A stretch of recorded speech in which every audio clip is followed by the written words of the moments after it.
Ieva nav invazīvā suga kaut kāda? Viņi iesauc pa Ievu. Tev ir neķītas noskaņojums šodien. Bija balti dūmi virs parlamenta un iznāca kāds ar tekstu habemus lupus vai kaut kas tam līdzīgs. Tagad tev būs lipīgas rokas. Man viņas arī pirms tam bija lipīgas, ir ok. Nejautājiet, kāpēc. Aicinām medībās. Sarunas par un ap medībām kopā ar Lindu Dambrovsku un Artūru Surmoviču. Šau garām! GPS Pro veikals pie lielā tirdzniecības centra Spīce. Nāciet iekšā, parādīšu, kas mums interesants. Daudz un dažādas termālās ierīces medniekiem. Gan termālās uzlikas, gan monokulāri, gan tēmēkļi. Ražotājs Piksera, Alpens, Guide, Termtek. Visi vadošie brendi. Lielā apskatā visu uz vietas pieejams, apskatāms, pasūtāms, testi, viss, kas notiekās. Dažādas medību kameras, ražotāji Nightforce, Burel, Reoling. Tiešsaistes kameras arī ļoti sliktā zonā, kā Burels Pro versijas. Tas viss pie mums apskatāms. Varam arī kameru pieslēgt un sastelēt. Plašā klāstā pieejami medniekiem un ne tikai, bet arī dabas vērotājiem dažādi binokļi. ED klase, dažādas lēcas, tātad BAK 7, stikli, BAK 4. Jānāk uz vietas, jāizvēlās savējo, sev piemērotāko. Tā kā pilnīgi visām situācijām. Dažādi dienas tēmēkļi medniekiem, tātad gan uz gaidi, gan uz dzinēju medībām, gan arī kolimatori plašā klāstā pieejami. Tā kā tas viss ir jānāk uz vietas, jāskatās. Visu pilnu mūsu produkcijas klāstu varat apskatīt mūsu GPS Pro mājaslapā.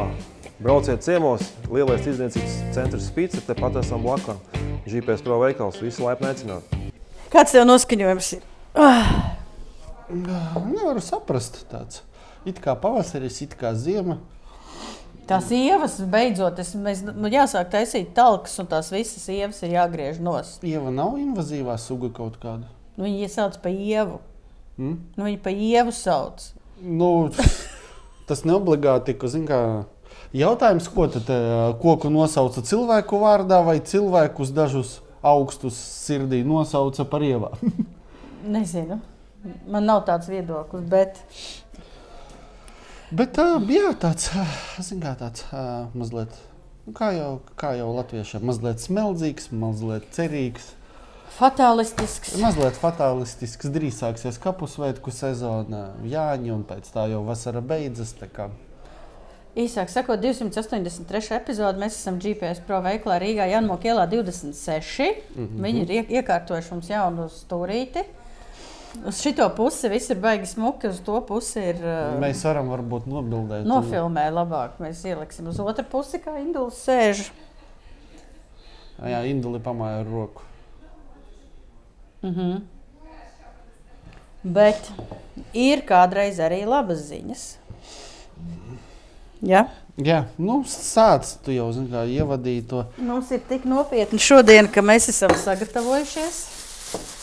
Pirmo reizi mūžā man šīs glāzes noderēja, tāpēc, ka man kaut kas uzdāvināja šīs glāzes, un es neticēju, ka man viņas vajadzēs. Mums ir 3 Indulim arī. Nē, tas nav, nevajag reklāmu. Nu ko? No sākuma izstāstīja, kāpēc, un tad varbūt. Tas ir Mežezers. Jā.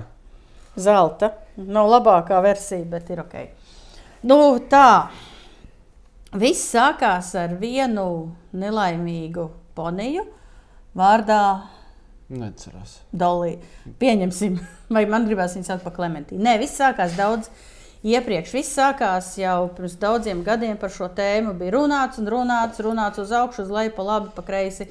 Eiropas parlaments bija pieņēmis entās rezolūcijas par to, ka šī joma ir jāpadara daudz fleksiblāka, elastīgāka un jāļauj dalību valstīm uz vietām, man gribējās tā teikt.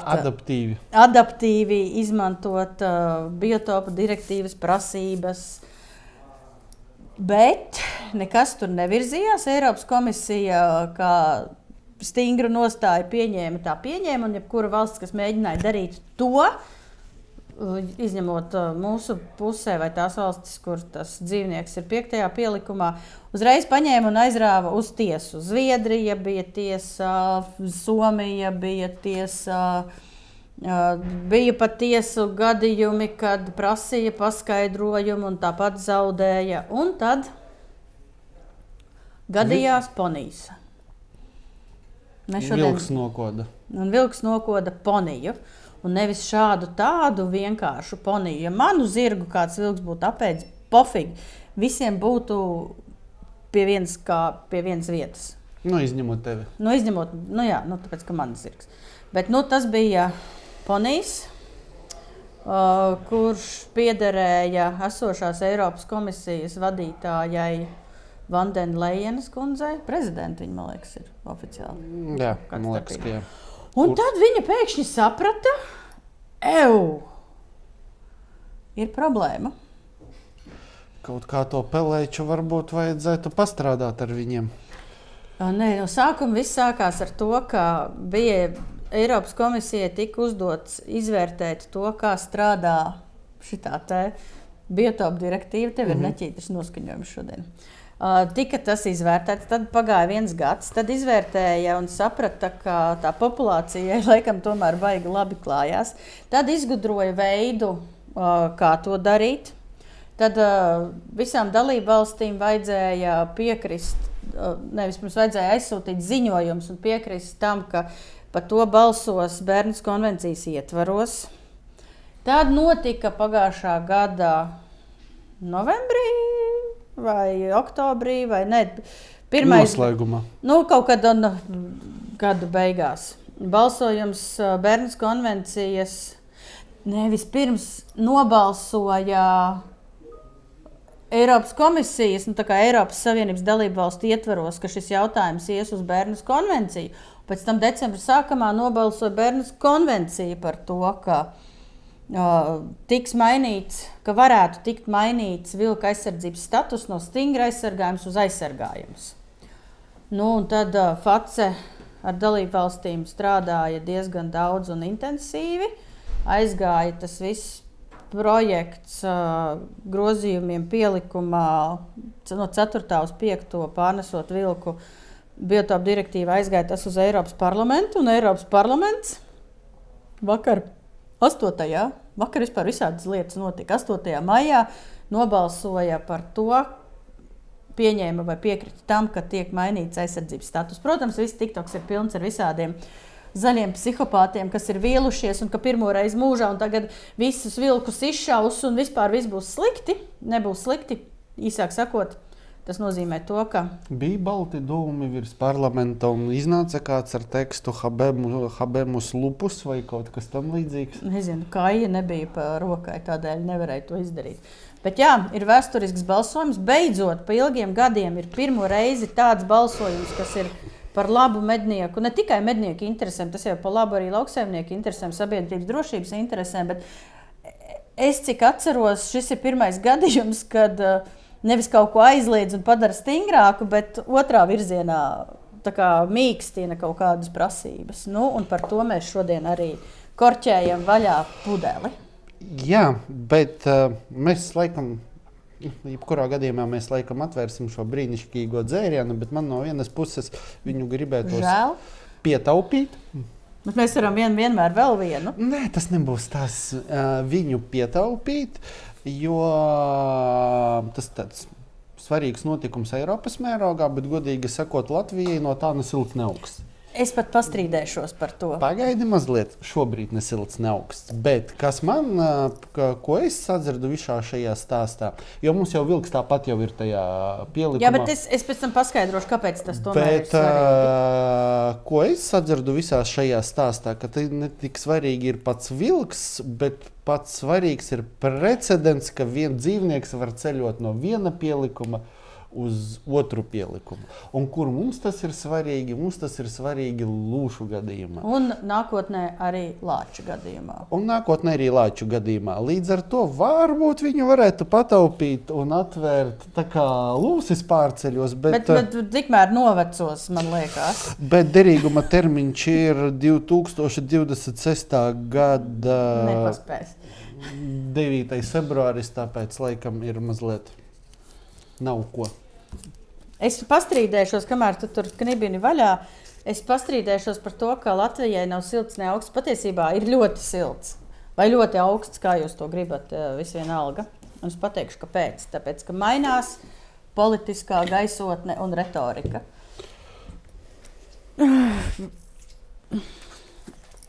Bail no sprākstošām.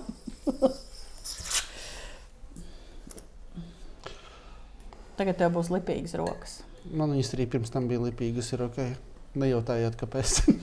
Paldies. Par ko mēs gribējām iedzert? Par prakses maiņu. Par precedentu, par vilkiem? Par precedentu.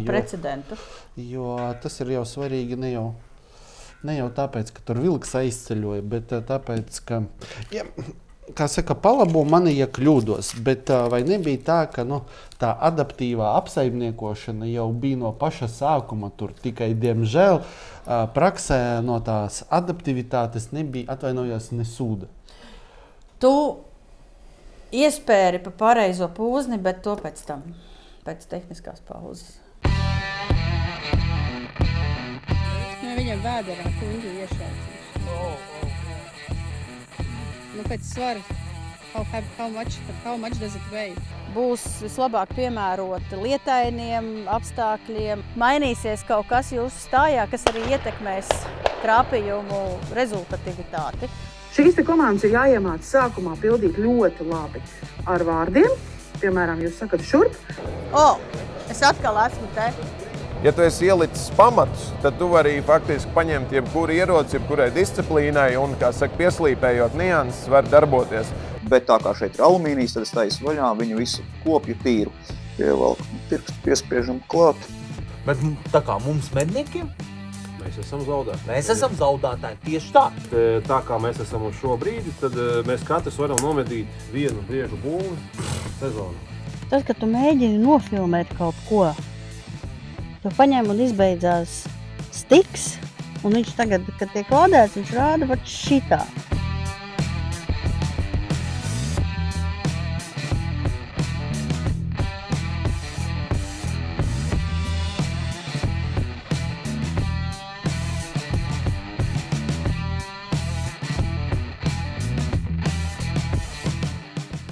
Sveiki, draugi! Tikko iesākāt klausīties kārtējo podcastu 283. epizodi, kur Linda ar Artūru gatavojas svinēt vienu ļoti svarīgu notikumu, kas ir noticis Eiropā. Taču man ir iespēja testēt kārtējo ierīci no veikala GPS proplauktiem, un šoreiz tas ir binoklis no Kite Optics. Šāds te neparastas, varbūt drusku formas binoklis, bet tas ir optiskais binoklis, un tas ir ar attēla stabilizācijas sistēmu. Kite Optics ir beļģu uzņēmums, kas ir specializējies ļoti kvalitatīvu optisko ierīču izgatavošanā, un šis te binoklis ir tieši tāds. Tam ir IPC attēla stabilizācijas sistēma, un jāteic, tad, kad tu pirmo reizi tajā ieskaties, tad ir tāds wow efekts, jo, visiem mums vairāk vai mazāk tās rokas tomēr trīc, un tas nav saistīts varbūt ar to, ka iepriekšējā dienā ir kaut kas darīts ar tādiem stiprākiem dzērieniem, un atcerieties, ka alkohola lietošana ir kaitīga veselībai un vispār principā nav savienojama ar medībām. Bet kāpēc tas tā notiek, jūs varat izlasīt žurnāla Medības maija numurā, tur ir intervija ar Jāni Lanku, kurš ir ļoti augstas klases speciālists biomehānikā un Rīgas Stradiņu universitātes profesors, un viņš izskaidro, kā tur īsti ir ar cilvēka stabilizācijas sistēmu un kāpēc šīs te nelielās svārstības ir, un veroties caur optiskajām ierīcēm, tad mēs tās varam arī redzēt. Lūk, un tad taisni šī te stabilizācijas sistēma, kas ir iebūvēta šajā te dienas optiskajā binoklī, palīdz tās svārstības kompensēt. Kāpēc tas ir svarīgi? Tūlīt klāt būs jūnijas un sāksies stirnāžu medību sezona, un mēs taču visi gribam novērtēt potenciālo medījumu, saprast dzīvnieka vecumu, kādi tie atziņi tur uz galvas ir. Un tad, kad tu vienkārši tāpat veries veries šajā te binoklī, tad, tev tas attēls drusku tā kustās visu laiku.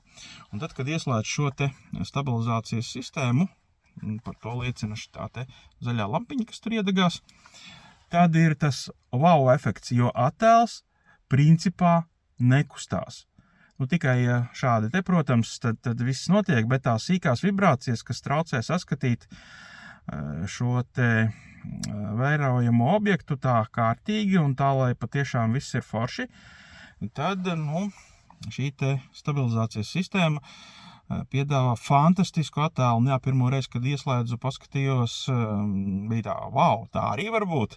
Jā, patiešām tā var būt, un to nodrošina šis te kaita optikas binoklis. Šis konkrēti ir 16 x 42, tātad lēcas, priekšējās lēcas diametrs ir 42 mm. Un ļoti ērta fokusēšanas sistēma ar šo te rullīti, ārkārtīgi ērta darbošanās. Tāpat tās ir padomāts par cilvēkiem, kuriem vajag un nevajag brilles. Tātad, ja brilles nav nepieciešamas, šos te okulārus paskruvējam uz āru, un viss ir ļoti ērti. Ja tiek lietotas brilles, kā tas ir manā gadījumā, tad vienkārši ieskruvējam atpakaļ, un atkal viss ir ērti, pareizais fokus, attālums attiecībā pret asi. Tāpat ir iespēja regulēt dioptrijas, tātad pieregulēt, lai šis te attēls ir ass un viss ir ērti. Bet, vēl tāda interesanta lieta, ka stabilizācijas sistēmu darbina baterijas. Liekās iekšā šajā pusē. Te ir tāda atzīmīte, ka te ir tieši baterijas, bet interesanti, ka arī otrā pusē ir baterijas uzzīmētas, bet ar tādu tā kā aplīti riņķī. Tur ir rezerves baterijas. Ražotājs apgalvo, ka 4AA bateriju komplekts pietiks veselam gadam pietiks šo te bateriju, bet vienlaikus tiek izmantotas tikai divas, tātad respektīvi. Šajā pusē liekam iekšā tās baterijas, kas reāli šī brīdī darbina stabilizācijas sistēmu, un te stāv rezerves baterijas iekšā. Super ērti. Ja tomēr baterijas kaut kādā brīdī ir iztērējušās, tad vienkārši nomainam baterijas no vienas puses uz otru. Un tās iztērētās savukārt var nodot pārstrādēji, lai nepiesārņojam mēs apkārtējo vidi. Nemetiet viņas vienkārši tāpat ārā. Vēl viena superīga lieta, kas ir šajā binoklī, tā ir enerģijas taupīšanas sistēma. Tad, kad binoklis netiek lietots, sensori to jūt, enerģija tiek izslēgta. Un tik līdz atkal binoklis tiek paņemts rokās un sākts kustināt, tā stabilizācijas sistēma momentā ieslēdzas, lai jūs varat vērot šo te attēlu labā, augstā kvalitātē. Protams, izslēgšanas slēdzis izslēdzam un stabilizācijas sistēma tiek atslēgta. To pat varēja dzirdēt, ka tas tā notika, tāds kluss troksnītis bija.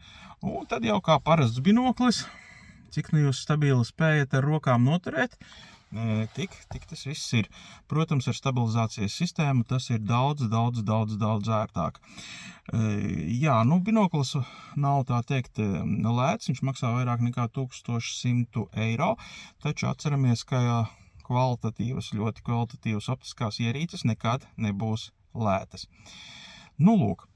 Ja jūs interesē kāds no šiem te kaita binokļiem, un šis nav vienīgais binokļu izmērs ar attēlu stabilizācijas sistēmu, kas ir GPS Pro veikala plauktos, ir arī ar lielāku lēcu diametru un ir arī ar mazāku, ar dažādu attēlu palielinājumu, tad vienkārši dodaties uz Rīgu, uz Jaunmoku ielu 26, un taujājiet tur zinoši pārdevēja konsultanti jums pastāstīs, parādīs, varēsiet iziet ārā turpat pie veikala un pārbaudīt, kā šī te stabilizācijas sistēma darbojās. Tas vienkārši ir ļoti ērti.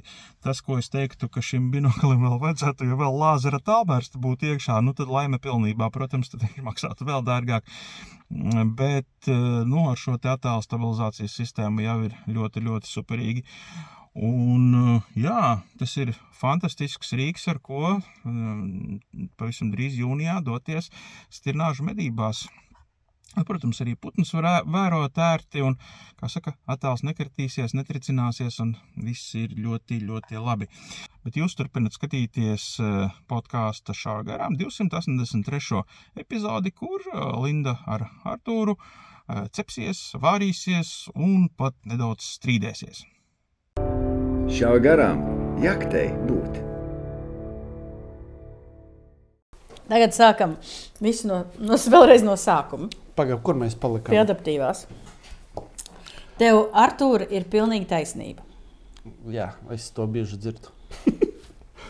Man šādien tāds troļojamais garastāvoklis. Tev reāli troļojamais ir. Man atkal nav noskaņojums vispār. Tad troļojamais garastāvoklis uz Lindas garastāvokļa trūkumu vienkārši fantastiski uzgulsies virsū un būs laba epizode. Ļoti labi. Mums patīk, izrādās, ka mums patīk strīdēties. Kas ir ļoti labi. Ļoti labas diskusijas sanāk. Tātad,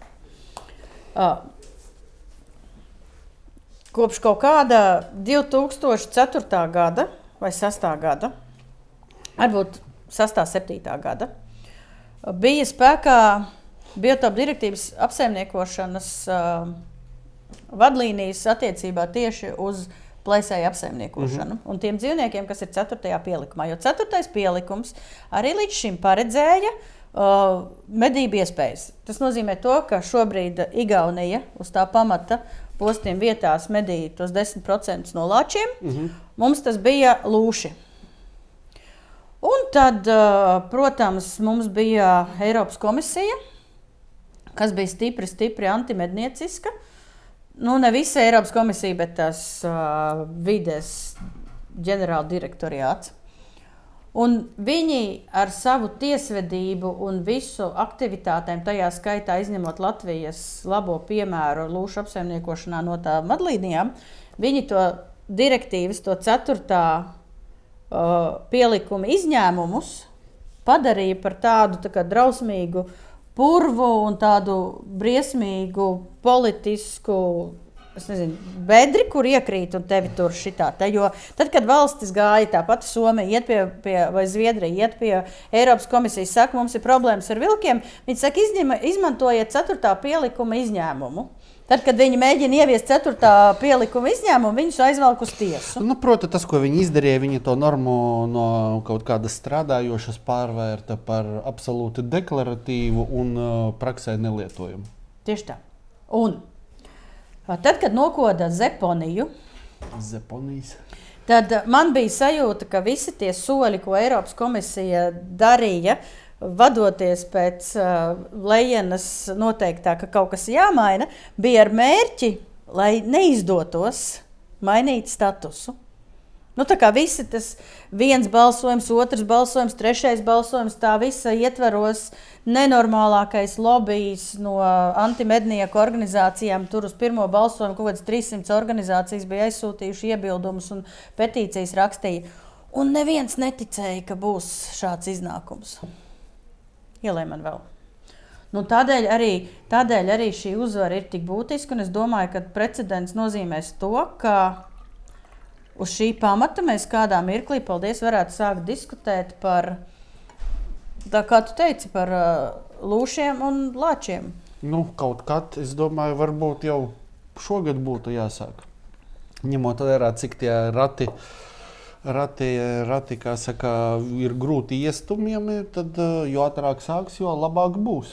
Jo Eiropas komisija, ko viņi teica, nē, šitais attieksies tikai uz vilkiem, šitais neattieksies vingrinājums vispār ne uz ko citu, bet ja jau tas ir iekustējies, tad to būs turpmāk daudz vieglāk izdarīt.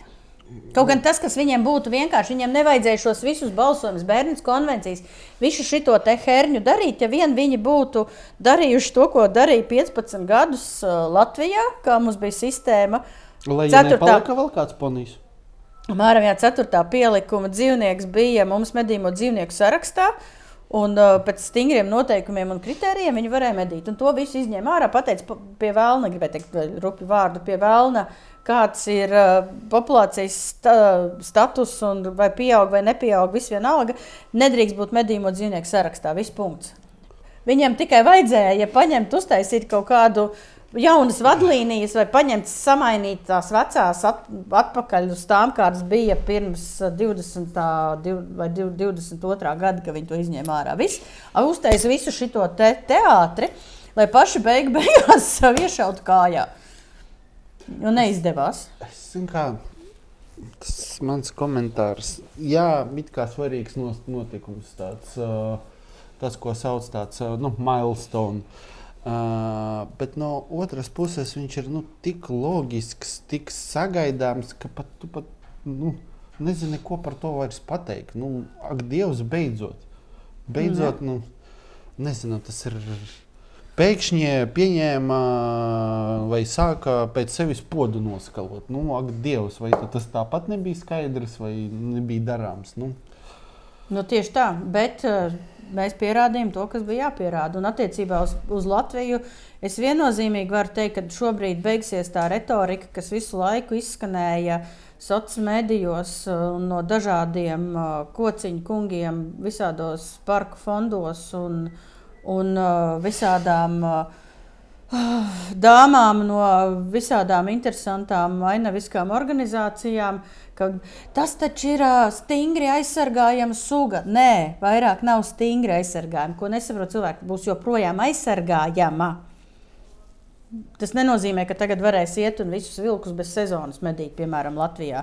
Bet varēs daudzās valstīs sākt medīt un Latvijā jāpārstāj šitais te teksts. Eiropa mums liek sargāt. Nē, šobrīd viss. Nē, zin kā, nevar teikt. Tā stingri Eiropa mums liek sargāt, joprojām liek sargāt, bet sargāt fleksibli, adaptīvi un sargāt nav pretrunā apsaimniekot. Tie ir jēdzieni, kas papildina viens otru, nevis izslēdz viens otru. Vēlreiz prozīt par panākumiem. Un tas ir vēl viens stāsts par to, ko FACE dara Eiropā. Tieši tā. Man prieks, ka mans ziedojums FACEI 5 eiro. Nē, bija 15. 15 eiro ir nostrādājis. Viņi patiesībā pieņēma veselu vienu darbinieku, kas strādāja tikai par šo jautājumu 2 gadus, manuprāt. Tagad viņam apmēram, ko lai es tagad daru? Lūši, jā, bet jā, milzīgs panākums, mainīsies politiskais noskaņojums šajā jautājumā. Un es domāju, ka balstoties uz šo būtu jāpārskata vilka aizsardzības plāns Latvijā. Vismaz jānomaina tās vietas, kur ir Eiropā stingri aizsargājums uz aizsargājumu. Un ir jādomā ritīgi arī par limitu pārskatīšanu, es domāju. Vismaz ir jābūt diskusijai, nevis vienos vārtos. Daudz darba. Kakas, sūdi un citi mēsli. Tas man jāatloka piedurknis, jo ir tā rubrika. Sūdi? Kakas, sūdi un citi mēsli. Kakas, sūdi un citi mēsli. Aiziet. Strīdamies. Es sapratu, jā. Es argumentēšu tevi. Pretargumentāciju. Par ko? Davai, aiziet. Par tām bildītēm. Pa jenotu? Par jenotu suni? Par jenotu suni varbūt viducītim atstāsim. Par kurām bildītēm tu gribi runāt? Par Lāču ģimenes strīdu. Stāsts tāds. Mums arī par šito rubrikā es vairāk plašāk pastāstīšu. Būs meža ziņu izlaidumā, kas iznāca laikam pirms šitā. Īsāk sakot, kārtējais stāsts, kad meža dzīves ainai tiek virsū uzstiepts multfilmu un cilvēku dzīves ainas, kuriem absolūti nav nekāda satura. Mežā Vidzemē nofilmēts strīds starp Lāču mammu un viņas bērniņu. Interesanti, par ko viņi tur strīdējās. Lāču skolā sliktas atzīmes saņēma vai viņš negribēja iet uz universitāti vai negribēja obligātā dienestā iet? Vai šo Lāču kleitu negrib vilkt uz Lāču izlaidumu vai nogriez matus pa īsu? Vai nezinu. Lāča mamma bija pateikusi izārdīt 5 stropus, bet tika galā tikai ar 2. Kādas vēl opcijas ar komentāros ierakstīt, par ko varētu strīdēties. lāču mamma ar lāču bērniem. Tikai problēma ir tāda, ka tur nav īsti... Lāču mamma viena ir, bet ar ko viņa strīdās, tas nav bērns. Jā, ar ko viņa strīdās, tas nav bērns. Nebūt ne. Jo to bildi varbūt parādīs. Jā, te ielikta video arī ielika. Īsāk sakot, video no sākuma bildes atsūtīja Kristaps Blaubergs. Prasīja retorisku dabas jautājumu par to. Kāpēc atbildēja, ja tas bija retorisks jautājums? Nē, sveiki! Tāds atkal smieklīgs jautājums tev kā juristam. Kurš medniekiem sāks kompensēt lāču radītos zaudējumus? Kur ir viena barotava gar zemi, tā pati cits rakurs, te ir procesā, ka lauž. Tā nav gan brīnums. Lācis izārdīja barotavu. Šitais arī, jā. Bet tie ir zaudējumi. Medīt nevar, rada infrastruktūras zaudējumus. Medību likumā ir noteikts, ka nedrīkst bojāt medību infrastruktūru. Aizsūtiet inspektoru, lai protokolu izraksta. Es, ja godīgi, kurš kompensēs, neviens nekompensēs. Tā ir mednieka nodeva par dabas daudzveidības paplašināšanos. Patīk tas vai ne? Jā, un pēc tam man Kristaps arī atsūtīja bildes un video ar to, ka tie lāči pie vienas barotavas, 2 lāči, 3 stundas notusējuši.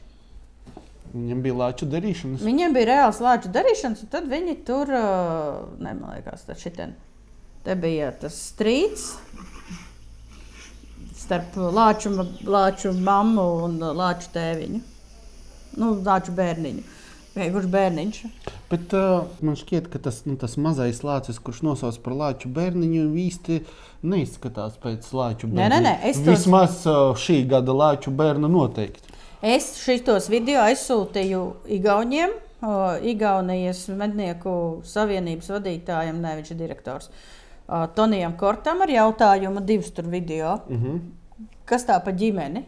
Jo tad, kad man Kristaps atsūtīja tos video un bildes, viņš tur saka ģimenes konflikts. Es saku, man tur neizstāst pēc ģimenes konflikta, man tur izstāst pēc kaut kā mazliet savādāka. Un Igauņi veselu dienu, kā jau Igauņi, pavadīja pētot ar ekspertiem šos video. Jā. Un atsūtīja man ziņu par to, ka 99%, ka tas ir lāču tēviņš, lāču mātīti un riesta sākums varētu būt. Citējot to, vai atsaucoties uz to gadījumu, kad Latvijā drons ielidoja, tad lāču tēviņam iespējams šoreiz bija ļauni nolūki.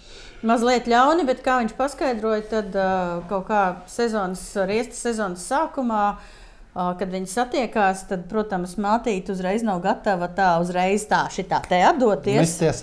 Mesties apskāvienos, jā, un vienkārši tas bija tāda, tā kā saruna, ka viņi kopā tagad vēl paliek bišķiņi, bet vēl viņa, tā kā pateica savu viedokli. Un jau padomās.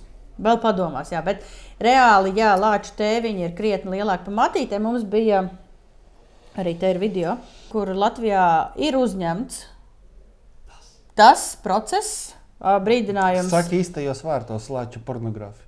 Jā, tādēļ brīdinājums 18 šajā mirklī 18+, jo mums vilku šādu pasākumu YouTube'ā nobanoja.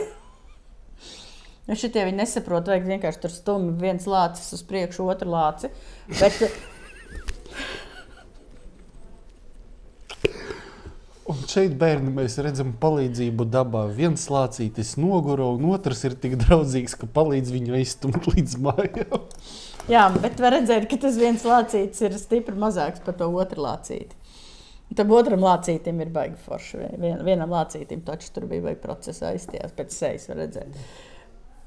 Kas ir pilnīgi dabisks process, bet tieši tas arī būtu jāizstāsta lasītājiem, klausītājiem vai vienalga, kas redz to ierakstu, bet nevis izdomāt, ka viņi tur strīdas. Par ko strīdas?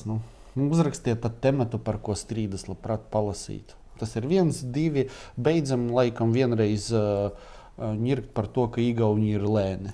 Laikam nav vairs. Nē, bet reizēm viņi ir lēni.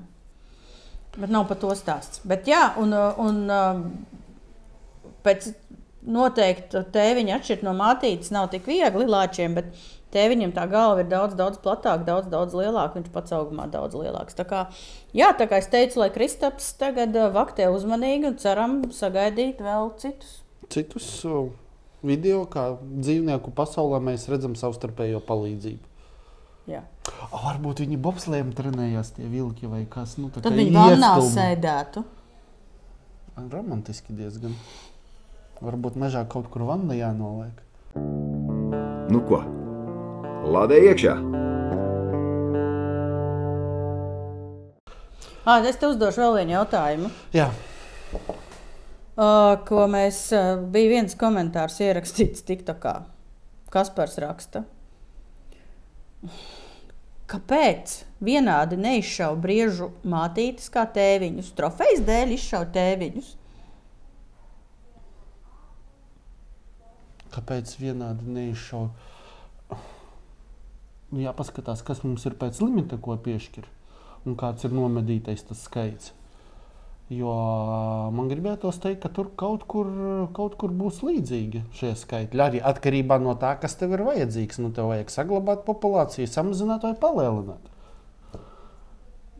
Jā, tieši tā. Labi, nākamais jautājums. Kaut kā ļoti bez drāmas atbildēju šo jautājumu. Jā, tāpēc tev vajadzēja drāmu uztaisīt.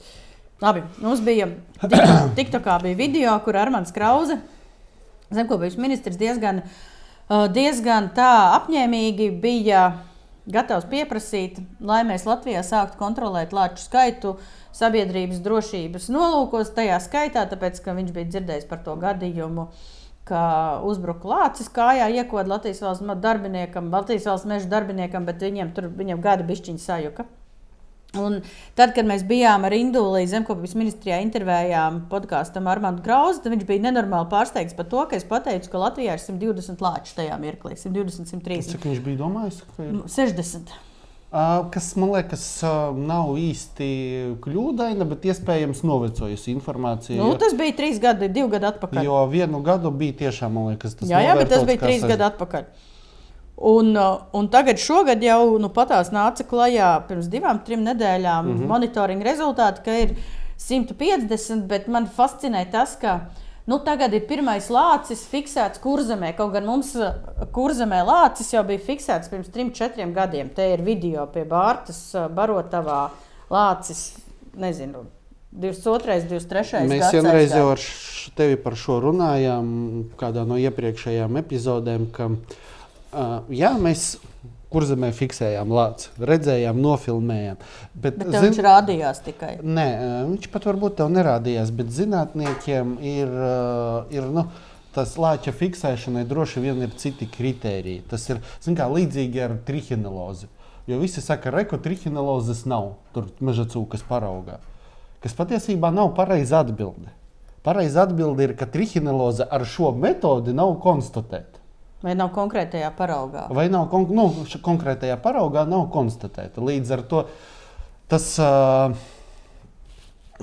ko es gribēju teikt, Kurzemes gadījumā zinātnieki ar savām metodēm lāci Kurzemē nebija konstatējuši. Tas, ka ar citām metodēm bija konstatēts lācis, tas to neizslēdz. Bet tu saproti, ka visa retorika arī attiecībā uz atbildi, ko sniedz dabas aizsardzības pārvalde Armandam Krauzem, šajā jautājumā ir balstīta uz zinātnieku datiem. Zinātnieku aprēķina arī Igauņi teica, pie viņiem ir ļoti, kāds tas vārds bija? Piesardzīgi. Jā. Tā kā viņš iedod to ciparu 150, bet man ir aizdoms, ka tas ir, mums pirms 2 gadiem bija 150. Un es nezinu, labi, tikai pieņēmus, mēs teoretizējam un vienkārši kaut ko ar Artūru te vervelējam, bet... Ko es gribēju vervelēt? Par lāčiem, ka varbūt tu gribēji pateikt, ka viņu patiesībā ir vairāk. Jā, tāpēc, ka mums pēdējo 5 gadu laikā tā lāču skaits ir dramatiski pieaudzis. Vispirms visu laiku bija 20, tad bija 30, tad neviens Latvijā nevairojās, tad lācēni nav, visi bija tikai jaunie ienākušie, tad bija pēkšņi 60, tad pēc gada bija 70, tad vēl pēc gada bija 90, un tad pēkšņi 120, 130 un 150. Man liekas, viņi vienkārši baidās atzīt, ka kādā vienā mirklī kļūdījās, un tādēļ visu laiku tos ciparus stumj uz leju, un no tā izriet, ka ministrs Krause martā solīja izvērtēt iespēju ierobežot lāču populāciju Latvijā.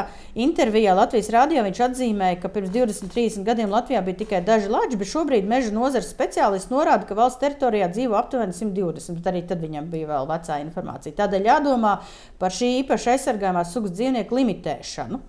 Un tad nāk klajā Dabs, kurš raksta, brūnais lācis ir Eiropas mērogā apdraudēta suga, kuras aizsardzību Latvijā paredz Eiropas padomes direktīvu. Te mēs runājam, atkal redzam to retoriku par dabisko dzīvoņu savvaļas faunas blablabla aizsardzību. Brūnā lāča sugas aizsardzības plāns Latvijā pirmo reizi tika izstrādāts 3. gadā, blablabla.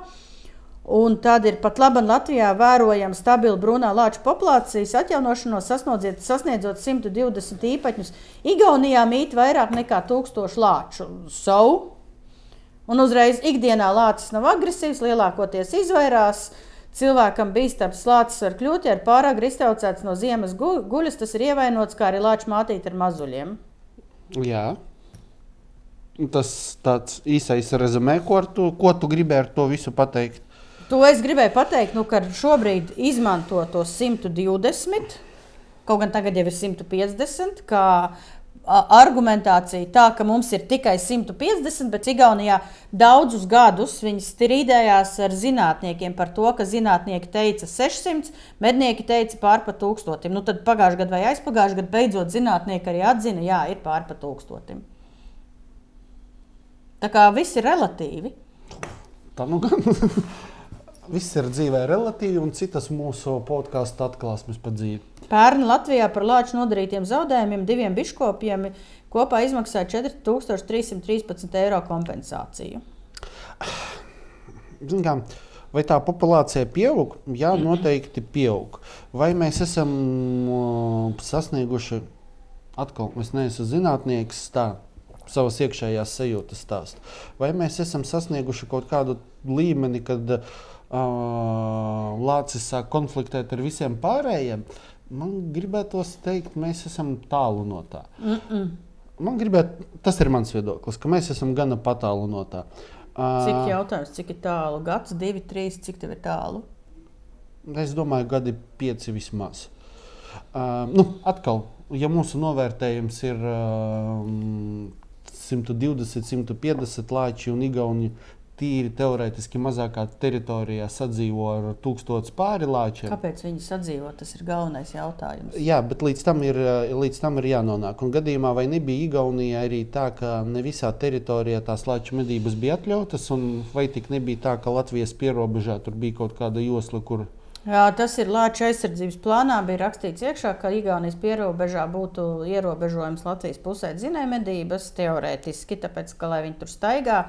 Un viņi medī tikai uz laukiem postījumu vietās, tāpēc, ka lācis nodara viņiem tikpat lielus, ja ne vēl lielākus postījumus lauksaimniecības kultūrām nekā meža cūkas, bet par to ne Dabs, ne vispārējie vispār šobrīd pat nerunā un neizskata šādu potenciālo risku. Es jau runāju ar Juri Lazdiņas, prasīju, jums ēdāji pietrūkst? Kas ir pilnīgi normāla un sagaidāma retorika no Daba šobrīd. Skaidrs, ka tur būs nobīde starp to reālo situāciju un regulējumu. Cik ilgi par vilku cīnījās. Un atkal, man laikam gribētos, lai mēs pārstājam runāt par to sugu kategorijās. Mums tur ir lācis, mums tur ir lūsis, mums tur ir vilks. Mums ir jābūt vienkārši mehānismam, kur tas dzīvnieka nosaukums nav ielikt. Es tev pilnīgi piekrītu. Un tik līdz mums ir situācija, ka prasās to populāciju ierobežot, mēs viņu ierobežojam bez tā, ka mēs aizējam tagad 15 gadus ilgā birokrātiskā procedūra. Vai tas ir lācis, lūsis, vilks vai stalbriedis, pilnīgi vienalga. Jo kaut kādai fleksibilitātei šeit uz vietas jābūt, jo kamēr tu šeit uz vietas saproti, ka tev jau ir fantazējumi, jau lāču skaits tuvojas 2000, kamēr nodod Dabam, kamēr Dabs nodod tālāk, kamēr tas aiziet līdz komisijai, parlamentam.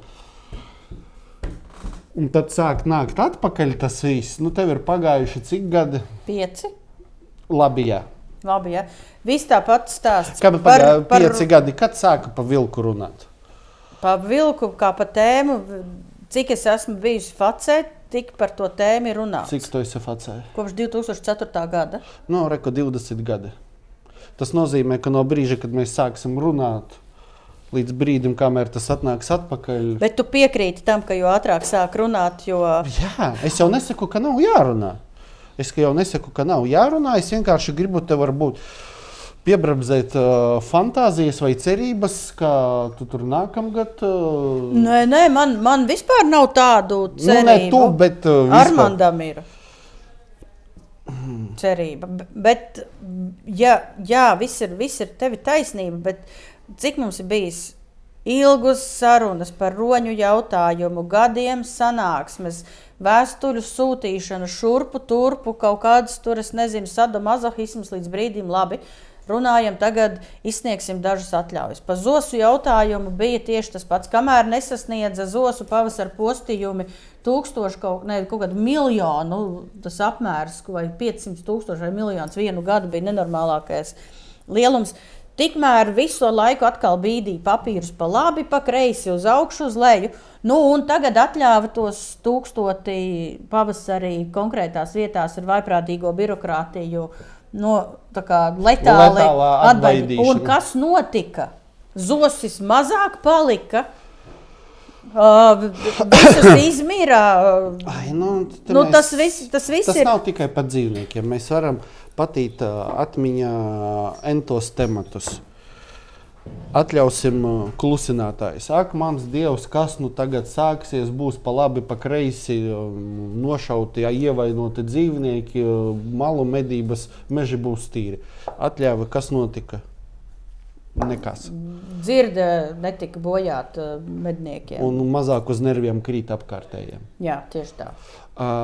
Tad bija par naktiniekiem. Ak, Dievs, tagad pa nakti viens otru apšaus, vēl kas sazina, kas visus mežus izslaucīs. Un kas notika? Nekas. Atļausim 16-gadīgajiem piedalīties medībās ar ieroci. Ak, Dievs, bērni būs traumēti, psihi sabojāti, kas tik vēl apšaus viens otru, meži būs izslaucīti. Smieklīgākais bija tas, ka bija, nevis smieklīgākais, traģiski, bet smieklīgi tā reakcija bija, ka īsi pēc tam, kad tika pieņemti tie 16 gadnieki, bija nelaimes gadījums, kad medībās dēls nošāva savu tēvu. Tikai vienam bija 30 gadu, un otram bija attiecīgi daudz vairāk. Un virsrakstos parādījās tēvs medību laikā, dēls medību laikā nogalināja savu tēvu vai kaut kas tam līdzīgs, un visi komentāri. Mēs taču teicām pa 16 gadniekiem, ka bērniem nevajag dot ieročus. Bet, globāli, kas notika? Nekas nenotika. Nekas nenotika.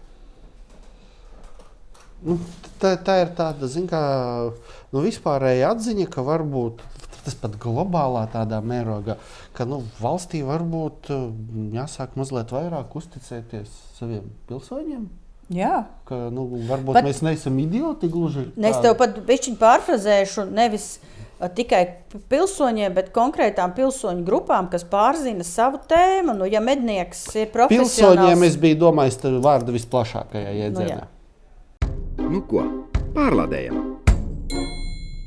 Jā, es tev pilnīgi piekrītu. Un saproties, un tā sajūta ir tāda, mēs tagad sēžam ar tevi, priecājamies par vienu lēmumu, iedzeram par vilkiem, un tu tā izdzer to pudeli ar meža zaru, nodod tur, kur viņš ir jānodod, dabūna savus 10 centus, un tu saproti, ka viss atkal sākās no sākuma, jo ir citas problēmas, citi kaujas lauki. Un tas nekad nebeigsies. Tas nav nobeigums šai epizodei. Bet nav tā, ka ir savā ziņā atkarība no tā, un ja tagad pēkšņi viss atrisinātos un beigtos, un viss iestājas tā svētlaime pie upes Kīseļa krastos, tad būtu dziļi nelaimīga? Nezinu, es tev nevaru atbildēt šodien uz šo jautājumu. Tāpēc, iedzersim par vilkiem, kamēr jauni mēs, gan jau vecumdienā sādas noderēs. Paklājiņi. Yes. Improvizētā dzeja podkastā šauj garām. Mums Artūram neķītris noskaņojums. Man nav nevis neķītris, bet rotaļīgs. Labi, rotaļīgs. Ejam tālāk. Saprotiet to, kā gribat. Mums tagad ir pavasaris. Es savas pārdomas ieliku vienā video. Es nezinu, man vēlreiz jānoskatās, vai es viņas gribu publicēt. Es negribu tās pārdomas publicēt, bet mums ir sākusies glābšanas epidēmija. Ko sāk glābt? Putnus izkritušos? Lapsiņas, lapsēnus, bebrus. Pasargi Dievs. Es saprotu, par ko tu rādīsi. Tur ne par konkrēti par to epizodi, bet es to izstāstīšu. Man liekas, vienreiz jau stāstīju pazudušo dzīvnieku mežā pazuduši dzīvnieki glābšanu. Tā, man liekas, labākā analogija, un man liekas, mēs arī vienreiz viņu stāstījām. Tepat ir. Es tagad aiziešu uz Vermenes dārzu, vienalga kādu parku, kur ir bērnu laukums. Paskatos, ak, Dievs, nav neviens pieaudzis cilvēks tiešā tuvumā. Savācu to sīko paduse un tad skrienu prom uz kaut kādu sociālo dienestu. Paņemiet, es izglābu, bija atstāt viens. Un es izstāstu sociālajā dienestā šito stāstu, un man, ziniet, ko sociālajā dienestā pajautās Artur, tu liec mierā bērnus, kuri tur rotaļājas. Bet tev nav bijis, tu neesi to darījis, ne? Nē, esmu. Tad sēdētu nevis podkāstā, bet kādā citā vietā. Tieši tas pats ar dzīvniekiem. Dzīvnieks pazuda mežā, ak, Dievs, savās mājās. Mamma pametā, viņš atnāca pie vārtiem, tas lapsēns atnāca pie vārtiem un prasīja cilvēka palīdzību. Piedod. 2 dienas viņš tur bija badā. Piedod, mamma padirst varbūt aizgāja beidzot, kad šitie ir pieaugušies un var paši skraidīt. Otrs, viņiem ir dabiskā ziņkārība, viņi visur liet. Nevajag viņus glābt. Vienīgais, no kā viņus ir jāglāb, ir no cilvēkiem, kurus mēģina viņus glābt. Tas tāpat kā tā glābšana dažreiz patiesībā varētu būt arī bīstama. Labi, mēs glābjam tur lapsēnu vai vēl kaut ko, bet pasargi Dievs glābt lācēnu, kurš ir sastrīdējies ar savu mammu un šobrīd tur staigā viens pats pārdzīvo un jūtas emocionāli pamests. Un mamma nāk viņu vēro pa 50 metriem. Jā, un mamma tur kaut kur pa krūmiem nāk viņus vēro. Tas var beidīgi beigties. Otrs, kas bija interesanti, ir mēs katru gadu pēdējos 2 gados aizbraucu uz Latvijas ornitoloģijas biedrības organizēto pasākumu, ko sauc Putnu dienas. Okay. Nenormāli krūts pasākums. Vienkārši super krūts pasākums dažādās Latvijas vietās, kurš tev vienkārši tavu redzeslauku gan paplašina vienkārši fenomenāli. Un šogad mēs biju aizbraucis, bija par pūcēm Lubānā. Tur arī bija stāstīja tur Dagnis Vasiljevskis, kas ir puču pētnieks. Un, ja es pareizi sapratu, viņš tā kā brīdināja, pasargi Dievs pūču mazuļus sāk glābt. Jo tā pūce ir diezgan nikna aizstāvēt un dabūt tos viņas asos lielos nagus mugurā ir diezgan reāla iespējamība. Tāpēc, ja glābt, tad skatieties, lai pašus pēc tam nav jāglābt. Šitien te ir bilde, ko bija publicējis Latvijas ornitoloģijas biedrība ar pūcēm un pūcēniem, kurus nevajag glābt. Nevajag glābt. Ja, man liekas, jāatver tur pirmo komentāru. Un es šobrīd negribu izņirkt vai tā ļauni smieties pa cilvēku, bet tajā viņu ierakstā bija rakstīts pūces un viņu mazuļi. Pirmais komentārs. Vai tie lielie ir pūči un tās mazās ir pūcītes? Izlasam, kas ir rakstīts. Tu taču nelasa. Un kas man pašam bija pārsteigums, ko es nezināju, upis, kas ir lielākā pūce, viņa ligzdo uz zemes.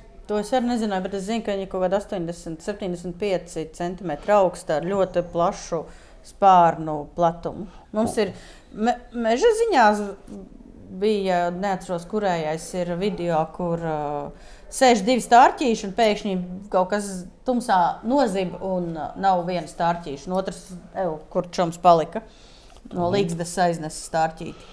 Tāpēc es te par pūcēm gribēju kaut ko paskatīties. Upis ligzdo uz zemes. Ko tas nozīmē? Ka, ja gribas, lai Latvijā būtu upi, ir vērts pasveicināt jenotsuņus un ir īpaši jenotus. Tu domā, ja cilvēks nes projām upīti mazu bērniņu, dabona nagus mugurā, tas jenots nepārvērtīsies par barību, ja stieps projām upīti? Jenotsuņi un jenotie pieļauju ir vairāk adaptēti šādai darbībai. Līdzīgi, ja es skrietu pāri šosejai, man būtu lielākas iespējamības izdzīvot nekā jenotam vai jenotsunim. Ok, labi. Un tad bija stāsts Facebookā, bija tāds sirdi plosošs stāsts par to, ka sieviete, kurā vairākus gadus glābīja ievainotus putnus, kas viņai bija kaut kāds spārns, tā organizācija. Kāds spārns? Draudzības spārns? Vai draudzība, ne kaut kāds drauga spārns.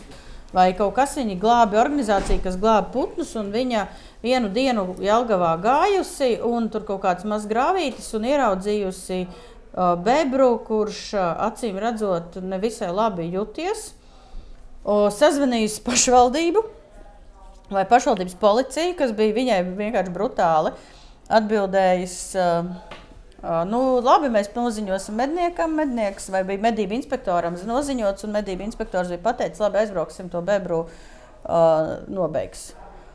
Viņa taču sacēla baigo brēku, sāka meklēt patversmes, kas to bebru paņems, vienojās, ka to bebru atstās tai grāvī, un tad, kad viņi pēc tam atgriezās, jo bija atradusi patversmi, kas bija gatavi to bebru glābt, izrādās, ka tie tur bija aizbraukuši, to bebru savākuši, un virsraksts tāds, ka mednieks nošāva bebru. Un tad kā tas var būt? Kāpēc mēs neglābjam šitādus te dzīvniekus? Kāpēc mēs neglābjam bebru no grāvīša Jelgavā? Par tiem sižetiem mēs pirms sākām ierakstīt, patiesībā runājām. Viens no labākajiem žurnālistikas mākslas darbiem un sižetiem par šo tēmu. Ja jūs neesat redzējuši, ierakstiet YouTube'ā Āpsis hibernējās. Un jūs vienkārši baudīsiet 5 minūšu drāmu ar ļoti negaidītu kulmināciju un atrisinājumu. Es nezinu, vai tur ir jāstāsta, tur ir jāredz, tur vienkārši ir jānoskatās.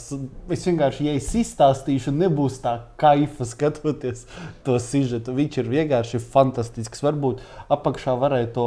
Tas, man liekas, Liepājā notika... Kur bija autobus pieturā, Āpsis bija aizmidzis? Hibernēja. Un varbūt linku var ielikt, bet vienkārši fantastisks sižets.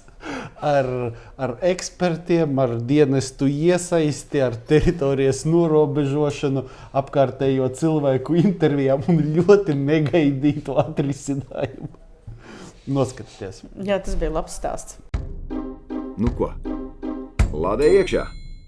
Bet jā, es saku glābšanas šitā te, glābšanas epidēmija, un tad Facebook grupā Latvijas daba bija ielikts te, kur video ar vairāk video ar jenotsuņu. Nē, pirms pie jenotsuņa pa bebriem temata atceries. Es nezinu, cik tā ir taisnība, cik nē, cik jau tas ir folklorizējies, bet stāsts par Daugavpils bebru. Jā, 15 šuves. Kur Džekam uz ielas uzbruka bebrs. Parkā. Ja tā ir pareizā iela, tas nav īsti parks. Es atceros aptuveni to... Ok, labi, tu zini Daugavpildā labāk. Un, ja nebaldās, tas tās bija tāds, ka viņš no sākuma zvanīja policijai. Kas pateica, beidz dzert, jo viņš bija nogāzies, un tas bebrs nāca viņam virsū, un viņš mēģināja no tā bebra atspārdīties. Tad viņš zvanīja, man liekas, vēl kaut kam. Zvanīja savam draugam, kuru arī vajadzēja baigi ilgi pārliecināt, kurš pēc tam zvanīja policijai, un tad viņi ieradās to cilvēku izglābt no bebra. Vai ugunsdzēsējiem, jā, tā pirmā reakcija bija no dienestu puses, ka vajadzīt beidz vienreiz lietot. Bet realitātē cilvēkam tiešām uzbruka bebrs. Un starp citu, ja kas es esmu pētījusi un lasījusi par bebriem, viņi nekož potīties, viņi lec uz augšu, viņi kož augstāk kājās. Un tādēļ ir bijis gadījums mūsu ļoti pārgudrajā kaimiņu valstī, kur ir ļoti atraktīvi cilvēki, kuriem bieži vien ir arī jābeidz lietot alkohols. Jo ir reāls gadījums bija, kad mēģināja atrada kaut kādā arī ceļmalā kaut kāds glābjamais bebrs, gribēja uztaisīt fotogrāfiju ar bebru, un beidzās ar to, ka tas bebrs pārkoda vienam to lielo artēriju un nosiņoja. Un viss. Čau. Easy peasy. Nav nekāds tāds baigais mītdzīvnieks. Bet ir pilns TikToks ar video, kur bebru tur kā mājdzīvnieku, un tad safilmē, cik viņš mīļi istabā taisa no sev pieejamajiem līdzekļiem, kas ir, nezinu, tukšās pudeles, pilveni vai vienalga kas, taisa dambjus. No vienas puses it kā mīļš video, no otras dikti bēdīgs video. Jā, ļoti bēdīgs. Bet mums jau arī bija bebru Mārtiņš, kas bija pētījis bebrus un, dzīvoja kopā ar viņiem, vai es nezinu pilno to stāstu, bet jā. Piedod, tā kā tiešām kopā ar viņiem tajā bebru mājā? Nē, bebrs bija viņa mājā, vannā. Es neatceros tiešām, uzrakstiet, kas atcerās to stāstu, man liekas, bija kaut kāda grāmata arī, uzrakstiet apakšā komentārā, kas tur bija to bebru Mārtiņu, ko viņš tiem bebriem darīja. Klausies, kā tavuprāt izskatītos džungļu grāmata, ja Maugli būtu uzaudzinājuši bebri? Tā arī izskatītos. Jā. Mēs dzeram meža zeru. Tiem, kas pieslēdzas pa vidu kaut kad. Labi, pa jenotu. Vai jenotu suni. Jenotu suni, jā.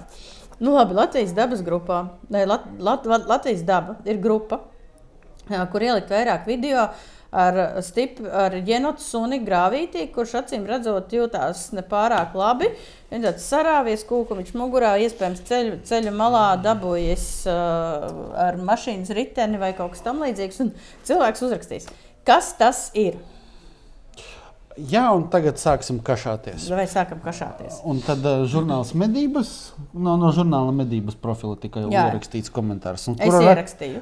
Rakstītu, jā. Un viņi teica, lai pārbauda cilvēku, kas žurnāla Medības kontam piekļuva. Bija kaut kas iz sērijas mani fascina. Es uzrakstīju, tas ir jenotsuns. Es paskaidroju. Nākamais teikums. Invazīvā suga 3 izsaukuma zīmēm ar mērķi nevajag viņu glābt. Tas ir Eiropā viena no bīstamākajām invazīvajām sugām, ir top 100 atzīts, un šobrīd Eiropas Savienība komisija izstrādā noteikumus, lai stipri vērstos pret visām invazīvajām sugām. Tas bija ielikts invazīvā suga. Nedomājiet viņu glābt, nevajag jenotu suni glābt. Un pēc tam es uzrakstīju vienkārši pārdomas par dzīvi, par to, ka man fascinē, ka cilvēki nepārzina Latvijas dabas pārstāvis. Punkts. Tieši tādiem vārdiem. Manām ausīm tā bija ļoti tāda pasīvi agresīva pieeja. Gadās, ka cilvēks, nezinu kā, tā ļoti draudzīgi kā ar karotīti tur mutē. Nevajag, ka tur varētu draudzīgāk mazliet pastāstīt. Kas ir? Man tik ļoti fascinē tas, ka cilvēki ir tādi daudzpunkti, ka nevīžo paskatīties. Latvijas ir tikko iznākusi grāmata, es redzēju uz Zvaigznē.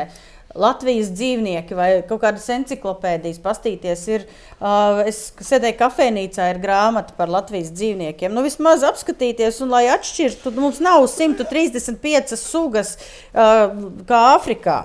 Mums ir cauna, āpsis, jenotusuns, lapsa un tad pārnaģi. Viss tev vairāk nekas nav jāzina. Un cilvēki vēl neatšķir stirnu no brieža, tāpēc, ka stirnas ir mazie briedīši bez ragiem. Nē, es dzirdēju citu versiju, ka stirna ir brieža sieva. Nē, tas ir vecā. Jaunā versija, ka ir paralēli dzīvo. Un es tev pateikšu, kas man besīja ārā. Jā. Kas man besīja ārā. Arī zootēkas kontekstā. Vienkārši besjārie. Viņiem ir viedoklis, ko vajadzētu medīt, ko nevajadzētu medīt, kādi ir mednieki, kā vajadzētu apsaimniekot populāciju, bet viņi tāpat vēl, kamēr es uz to nenorādīju, viņi neatšķīra briežus no stirnām. Saldus gadījumā acīm redzami Saldus safārī. Saldus safārī video acīm redzam, ir tā kā brieži, un viņi uzraksta, no mašīnas šaujas stirnas, tāpēc, ka tiem briežiem nebija ragu, tāpēc, ka tāpēc, ja ragu nav, tad tās ir stirnas. Viņiem ir viedoklis par populāciju apsaimniekošanu, mednieku lomu populāciju apsaimniekošanā, par dzīvnieku labturību, bet viņš nevīžo apskatīties, kādas Latvijā sugas dzīvo, ar ko viņas atšķirās un ko viņas ēd. Es to varētu rezumēt šobrīd stāstu tā komentāru. Pirms tu raksti komentāru, tu tieši tāpat kā šobrīd izrunājies ar visumu un tad uzraksti pieklājīgi. Kas tur bija nepieklājīgs? Ja cilvēks agresīvi bija un tur pārējie. Ja cilvēks sajūtās vainīgi, tad viņiem tas liekas uzbrūkoši. Es vienkārši konstatēju faktu. Nē, tas bija pasīvi agresīvi. Tā sieviete atpazina Latvijas faunas pārstāvi? Nē, neatpazina. Es vienkārši uzrakstīju, ka mani tas fascinē. Es tiešām nesaprotu, kā var to nezināt. Tas bija pasīvi agresīvi. Mēs, ir varbūt kaudze ar jomām, kur kāds cilvēks sēž un par mums tā ir stulbeņi, kā var šito nezināt. Bet tādēļ es neeju publiskā vidē un neizklājos pa visurieni ar savu viedokli par lietām, ko es nezinu. Tur nebija, tajā konkrētajā gadījumā tur nebija nekāda viedokļa, tur bija tikai jautājums. Sapratu, sacepies, situācija kā tāda ir besīga. Piekrītu, bet atbilde bija pasīvi agresīva. Vēl par labu man cilvēks ieliek komentāru, kas arī man besī vienkārši. Mums jauni rubrika jātaisa, Lindu besī.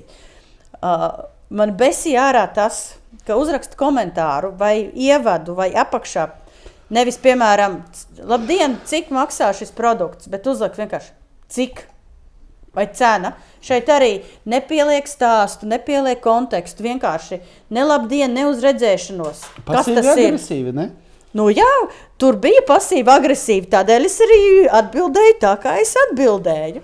Un vajag kādreiz arī patraļot, un kā tu vari pateikt cilvēkiem, ja tu visu laiku cilvēkam saki caur puķītēm un skaidro un stāsti, un viņš to neredz un nesaprot un negrib redzēt un saprast, tad citreiz vienkārši ir jāpasaka, ka debesis ir zilas un zāle ir zaļa un pa vidu braukā mašīnas. Es nepiekrītu. Traļošanai ir jābūt tādai labsirdīgākai. Ja tu aizēji pasīvai agresīvi. Nezinu, tur nebija nekas pasīvi agresīvi. Es visu mūžu ieliekam linku, lai cilvēki novērtē. Novērtējiet. Vai uzspiediet laiku, ja tas ir pasīvi agresīvs, un dislike video, ja tas nebija pasīvi agresīvs. Pēc balsojuma redzēsim. Es tā nejutos pasīvi agresīvi. Es nejutos vispār agresīvi. Es biju vīlusies par to, ka cilvēki nezinu. Kādreiz tas ir jāpasaka. Un vienkārši kādreiz ir jāpasaka. Mēs pielikām klāt arī saiti uz žurnālu abonēšanu. Gribu zināt vairāk par Latvijas dzīvniekiem, abonē žurnālu medības. Kur tev ir risinājums? Es būtu vienkārši agresīvs, nepiedāvāt risinājumu. Pasīvi agresīvi atbildi. Kādreiz vajag. Vajag, bet es uzskatu, ka savas dusmas izgāzt uz citiem cilvēkiem vai pārdzīvojumus nekad nav pareizā pieeja. Nē, es neizgāzu savas dusmas vai pārdzīvojumus, es vienkārši uzrakstīju faktu. Man ir reāli piegriezies caur puķēm stāstīt visādus pekstiņus. Viņi nedzird, negrib dzirdēt un nesaprot. Un tad, kad tu ieliec patiesību, tad pēkšņi ir visiem šitiem sniegpulkstenīšiem novīst lapiņas un izbirst putekšņi un viņi, ak, Dievs! Tev, kā vajag kā bez tabū to apakšā parakstu, kur Linda viss sapnika. Jā, reāli, bez jārā. Ko ar to varam pabeigt, kā kas sūdi un citi mēs? Nu, izliecies, ka ir kaut kas. Okay. Nu ko, pārlādējam. Labi, tu esi šogad apņēmies kļūt par šaušanas sporta entuziastu. Jā, entuziasti. Gluži kā tāpat kā iepriekšējā video mēs konstatējām, ka es esmu koncertu entuziasts. Jā, bet tā doma ir tāda. Ko tu taisies darīt? Pastāsti. Iedrošini varbūt citus. Pēc tam mēs parunāsim, kā tev gāja, bet tagad izstāst, ko tu darīsi. Kā man gāja? Laikam jāsāk no paša sākuma. Tev vēl nekur nav gājis. Nu, kā es esmu nonācis tur, kur es esmu šajā nosacītajā atkarībā, ja to viņu var nosaukt. Entuziasmā. Tas, man liekas, bija gada 2 atpakaļ, kad es pirmo reizi aizbraucu uz vienoti valstī. Un, Baigi vēlu tu aizbrauc, taču tāpēc, ka tu esi LMS, un LMS jau to gadiem dara. Jā, neviens nav perfekts. Okay, labi. Es tev piekrītu. Es piekrītu, ka tu neesi perfekts. Tas, ko es gribēju pateikt, katram ir tas Santiago ceļš ir jāiziet no tām bailēm, ko es tur darīšu, līdz to pārvarītās bailes aizbrauc un izrādās, ka ir interesanti. Un te ir kārtējo reizi jāsaka paldies Jānim Zandbergam, jo tas ir viņiem idejiski izlolots pasākums. Un paldies es viņam saku par to, ka viņš atrada jaunus veidus, kā es varētu patērēt savus brīvos līdzekļus. Un, padarīt viņus nebrīvus? Jā, padarīt viņus nebrīvus un tās atlikušās pāris dienas gadā aizņemt ar kaut kādu ar medībām saistīto pasākumu. Es pēc vienoti valstī sapratu, ka laikam šim, ja gribas tā aktīvāk to darīt, prasās atsevišķas ieroces. Tā es gadu gaidīju ieroci un te es esmu. Esmu bijis vienā vienoti valstī posmā, esmu aizbraucis uz Lietuvu vienreiz patrenēties. Un, jo izrādās Lietuvā netālu no Viļņas ir šautuve, kur tu droši vari pieteikties, samaksāt 30 eiro un, man liekas, tur līdz kilometram bija. Tu vari darboties tur un, ja brauc, kā manā gadījumā, no Daugavpils, tie ir, man liekas, 150 km. Tas par salīdzinoši nekas tas nav. Proti, no Daugavpils ir aizbraukt ātrāk uz turienu nekā uz Rīgu. Un tad tur ir vietēji leišu tie guru, no kuriem tu vari dabūt arī kaut kādu meistarklasi un apmācību noteiktajos tematos. Un pie kā es nonācu, tā savelkot visu kopā, ka principā treniņš izmaksā aptuveni tikpat, cik dalība sacensībās.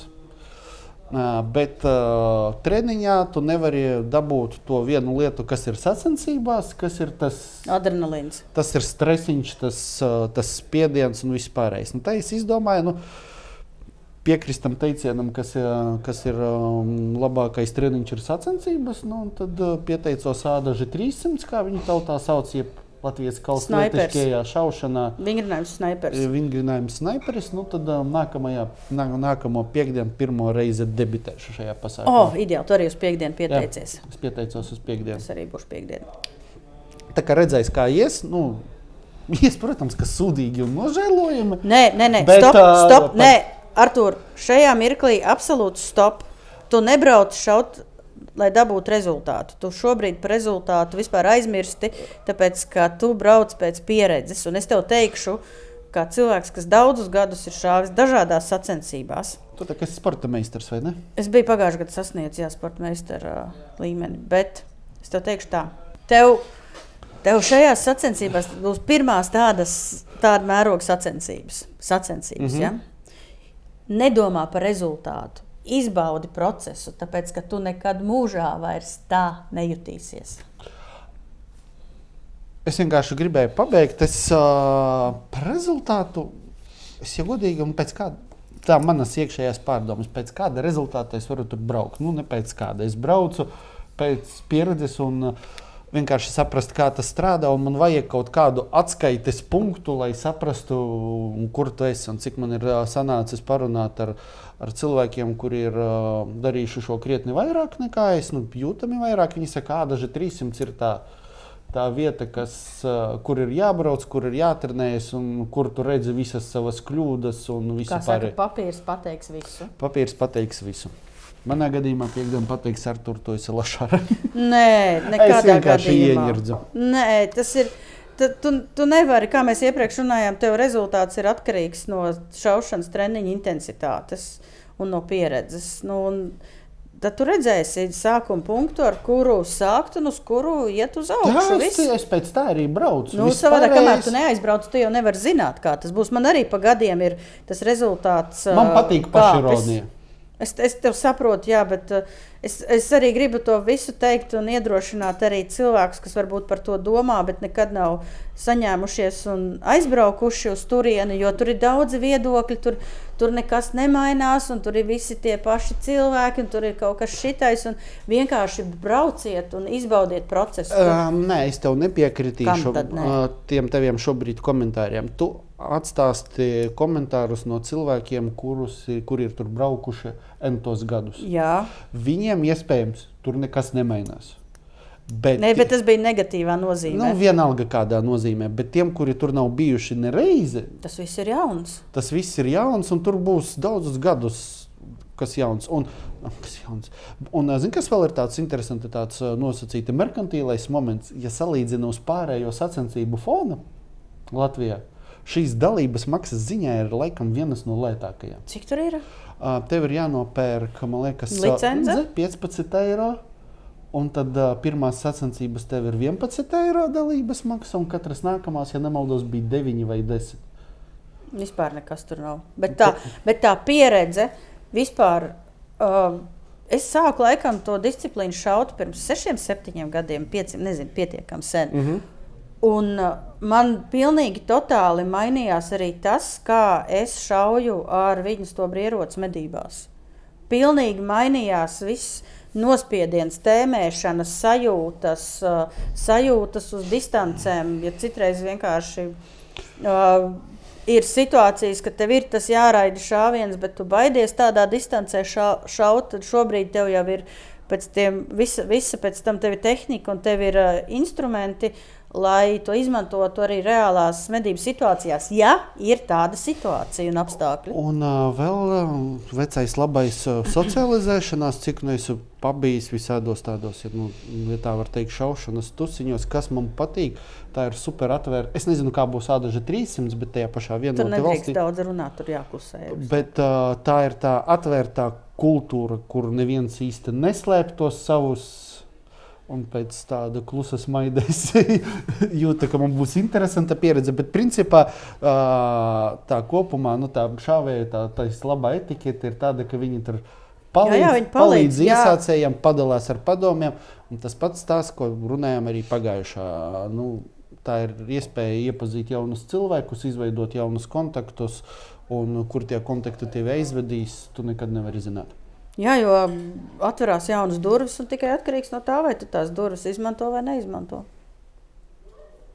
Vai tu ieiesi pa viņām pats vai mēģināsi lāci? Tā kā jā, ja kāds sēž mājās, klausās un šaubās, vai kad varbūt ir tāda doma ieskrējas prātā, ka gribētu pamēģināt, noteikti aizbrauciet un pamēģiniet. Un pat tad, ja tas rezultāts ir sliktāks nekā jūs cerējāt, tad neviens par jums sliktāk nedomās, ja jūs šaujat bišķiņu sliktāk. Zini, kā tas rezultāts nebūs ne labs, ne slikts. Tas rezultāts būs godīgs. Tāds, kāds viņš ir, tur jau tā lieta. Mēs visi, kas šauj, kaut kādā mirklī sāk šaut bišķiņu labāk, mēs visi esam bijuši tur tad, kad tu esi zemāks pa zāli. Un nekad nesaprotu. Tā kā es pirmo reizi aizbraucu 2003. gadā uz šķīvīšu šautu pirmo reizi uz šķīvīšiem. Vienīgais, ko es atceros, ka es no 25 sašāvu 8 par spīti tam, ka es līdz tam domāju, ka es baigi labi šauju. Eiropas čempionāts kombinētajā medību šaušanā. Latvijas izlase ar kuru vietu iestartēja? Pēdējo. Man liekas, pirmos 2 gadus bija pēdējā. Un kur pabeidza pagājušajā gadā? Pirmā. Tāpēc, kas gāja un strādāja un beidzot sasniedza rezultātus tāpēc rezultāts ir vienmēr objektīvs un vienmēr godīgs. Jā, un starp citu mums ir viens no pagājušā gada epizodēm bija ar Mārtiņu Gaņģi, kurš tieši stāstīja par šo pieredzi Eiropas čempionātā kombinētajā medību šaušanā, un šogad tas būs Horvātijā kaut kad. Šā garām jaktei būt. Joku gribi, kas man besīja ārā? Kas? Jaunais žurnāla medības numurs, vāciņš. Man ļoti patīk tas vāciņš. Tik daudz nianses. Un tāda sajūta noķert viens no mīļākajiem vāciņiem, kāds man ir bijis. TikTok baneri nobanoja. Uzminiet, kāpēc. Ragi asinis.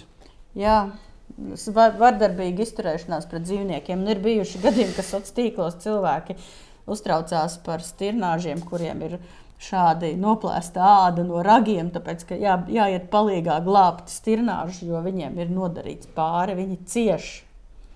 Lieciet dzīvniekus mierā. Es arī esam par šo runājuši. Dzīvniekus var ēst, bet viņus nedrīkst mocīt. Tieši tā. Un, jā, bet viņam liekas, ka viņš viņu izglāba, ka viņš viņam palīdz, bet ja to bebru paņem aizstiep uz kaut kādu patvērsmi un sāk slikti. Bebru, kurš jūtās slikti, tagad dakterēt. Iedomājies, kas viņam pa stresu tajā mirklī ir, ka kaut kādi citplanētieši, no kā viņš visu mūžu ir izvairījies, tagad viņš savāc, ka viņš jūtās slikti, aizved uz kaut kādu vietu, kur taisa eksperimentus ar viņu pazemo. Pēc tam varbūt palaiž vaļā, un tad viņš aiziet un stāsta citiem bebriem. Bebrs iespējams jūtas tāpat, kā justos cilvēks, kuru lācis ir ievilcis savā alā. Labu gribēdams tūlīt apārstais ar lāču ārstnieciskajām metodēm, bet tu to domu īsti nevari uztvert. Es gribu zināt, ko tās zivis stāsta citām zivīm. Tās zivis, kuras ir catch un release noķer un atlaida piedzīvojušas. Tur baigi normāli tā kā zivs tur peldi šausmīgi priecīgi, pēkšņi, ēdamais, paķer ēdamo, tev aiz mutes izvelk ārā, tu tur cīnies, tur bez elpas, tev izceļ ārā no tavas vides, tev kaut kāds šitāds excuse me, mūlis pēkšņi, bez piekrišanas taisa bildes šitā, visādās neķītrās pozās, pēc tam ielaiž tev atpakaļ un tāds, Kas tikko notika? Kāpēc? Bet jebkurā gadījumā maija žurnāla medības numurā intervija ar Jāni Lanku, kurš pa personību kļuva tādēļ, ka mums intervijā ar Dainu Upelnieku viņš norādīja, ka ko viņš mācīja? Jānis Lanka bija sporta šāvējs, ir mednieks un pasniedzis ir Rīgas Stradiņu universitātē profesors. Ir profesors Rīgas Stradiņu universitātē. Interesanta personība. Tad ir Induls viesojās mednieku mājā MV Silupe. Tad, ko iesākt pavasarī no munīcijas lādēšanas līdz bebru piedzīvojumiem. Bebru piedzīvojumi jau ir beigušies, tie bija aprīlī. Nē, bebru medības ir beigušās. Bebru piedzīvojumi kā reiz var tikai sākties. Ko mēs arī zinām, kas sākās. Tad ir Brieža Šķiņķa Gulašs un Indulis ar Bundzānu kungu kaut ko saķīmiķoja un uztaisīja rakstu par balistiskajiem kalkulatoriem. Ko tas nozīmē, kā tas strādā reālā dzīvē un kāpēc tas vispār ir vajadzīgs un kā tas attiecās uz medniekiem. Tā kā, ja jums šis liekas kaut kāda pelēkā zona, tad šis ir raksts, ko izlasīt, lai plašāk iepazītos par jūsu optisko tēmēkļu iespējām. Manuprāt, tā vai ne? Un, protams, mums ir šobrīd aktuālais pirmais žurnāla medības pielikums, munīcija, par munīcijas lādēšanu, par kalibriem, par vēsturi, ne tikai par jaunākajiem kalibriem, par jaunāko munīciju, par gludstobru munīciju, par svinu, bezsvinu, kā piešaut ieroci, jo mēs esam atkal un atkal par to rakstījuši entajos pielikumos jau, bet cilvēki tik un tā nezina, kā to izdarīt. Zini, kas, manuprāt, ir briesmīgākais, ko var izdarīt? Es nesen nonācu sev personīgi pie šīs atziņas. Iedot savu ieroci. Piešaut kādam citam. Būs atšķirība trāpījuma vietā. Nē, vispār kā ideja. Tu tā kā nepalūdz draugam, klausies, apsēdies mašīnā un pieregulē sēdekli. Viņš pieregulē pie savas muguras. Man uzreiz tādas rupības galvā. Jā, var sanākt vairāk iztērēt, joprojām, ja paliek divdomība. Joprojām tev var sanākt iztērēt vairāk patronu, bet tu tā sapratīsi labāk savu ieroci, vairāk pašausi, vairāk darbosies ar viņu. Jā, un tādēļ mums šeit ir vesels raksts par to, kā pareizi to darīt. Es pat neteikšu pareizi, viens no veidiem, kā to izdarīt. Einārs Lapiņš, kurš, manuprāt, arī piedalījies Eiropas čempionātā šī kombinētajā medību šaušanā ar pat medaļotām godalgām vairākas reizes pēc kārtas. Izpildiet to, ko tur saka, jo cilvēki vienkārši pat nesaprot, kā to izdarīt. Saproti? Viņiem nav ne jausmas, kā to izdarīt. Ir bijuši viedokļi, ka tev jāgriež uz pretējo pusi kaut kas ir. Šitādi un tādi viedokļi. Cilvēkiem liekas, ka tev ir jātērē paciņas. Mēs par šo jautājumu arī ar Ilvaru Liepiņu runājām vienā no iepriekšējiem podkāstiem. Nu jā, mums ir arī YouTube kanālā video, piemēram, Juris Kušķis stāsta, kā Kronšteinos ielikt optisko tēmēkli, kas tur ir jāņem vērā. Protams, ir komentāri, ka kaut kas nav pareizi vai nepareizi, bet tas ir tiem cilvēkiem, kas kaut ko nezina. Vismaz ar kaut ko sākt, kaut kāds atspērienu punkts, un pēc tam jau var sākt uzdot jautājumus. Tā kā jaunais pielikums, munīciju, nākamais pielikums būs vasaras beigās, rudenī būs vēl viens pielikums. Tie, kas abonēja kopā ar žurnālu Medības, tiem jau ir paskastītē. Pārējiem ir jābrauc uz preses tirdzniecības vietām vai ir e-veikalā lasi.lv pieejams, varat ņemt un lasīt arī e-versijā. Tā kā jā. Forši ar tevi parunājām, pacepāmies, man daudz lietas besīja ārā vienkārši. Jā. Gāju ar suni staigāt pa ceļu, netālu no savas mājas, un grāvī, protams, atkal sabērta kaut kāda sūda. Es nesaprotu to cilvēku domu, kuri mājās, sēžot, atrod sūdu, sakrāmē mašīnā, aizbrauc uz kaut kādu ceļu, kaut kāda vietā, un to visu izmet ārā mežā, un jūtās labi aizbraucot projām. Tā kā nemēslojiet mežā, nemēslojiet nekur. Ja jūs redzat, ka kāds to dara, aizrādiet un savāciet savus sūdus. Un nevajag glābt dzīvniekus mežā. Nevajag glābt dzīvniekus mežā. Glābt.